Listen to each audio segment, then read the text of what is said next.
patuloy ng ating pagkukwento sa aming Vietnam adventure. Hindi namin pinalagpas ang pagsubok pa sa makulay at mayamang kultura ng Hoi An.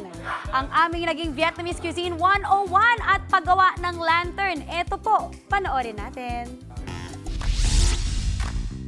Matapos ang aming rampa sa gabi at kulitan sa ilog,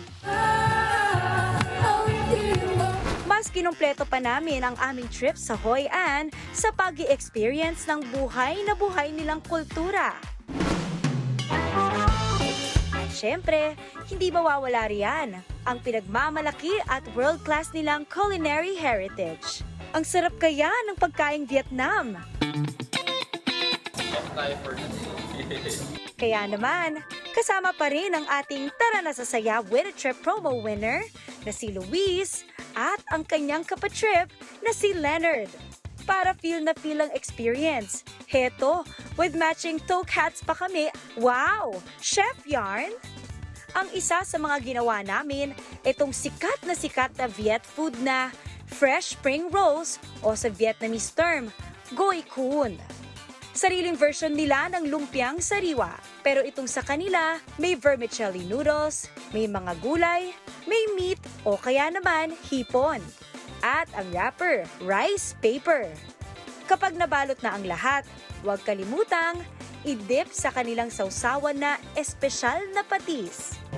Wow.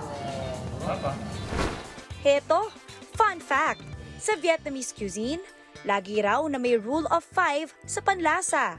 Maasim to represent wood, mapait to represent fire, matamis to represent earth, maanghang for metal, at maalat naman for water. Kumbaga, balanse kung balanse. No wonder, ang sasarap!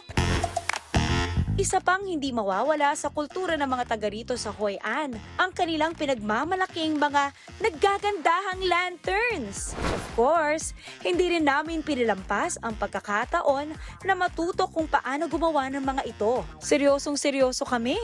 Kanya-kanyang paandar sa kung anong kulay ng tela ang gagamitin para sa mga lantern namin. Ayon sa mga pag-aaral, hindi talaga orihinal na imbensyon ng mga taga rito sa Hoi An itong kanilang mga lantern. Impluwensya na lang din daw ito ng mga dumayong mga ngalakal na mga Hapon at Inche. Pero ang kakaiba sa kanilang lantern, nako-collapse itong mga ito para madaling madala o maitago. Alam nyo, mas maganda itong mga ito kapag gabi.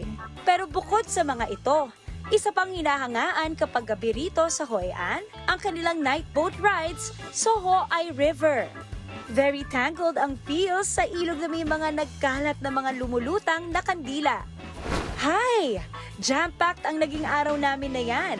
Pero bukas, abangan nyo naman ang adventure namin sa pamosong Golden Bridge sa Da Nang, sa pagpapatuloy pa rin ng aming pamamasyal sa Tara na Sasaya sa Vietnam!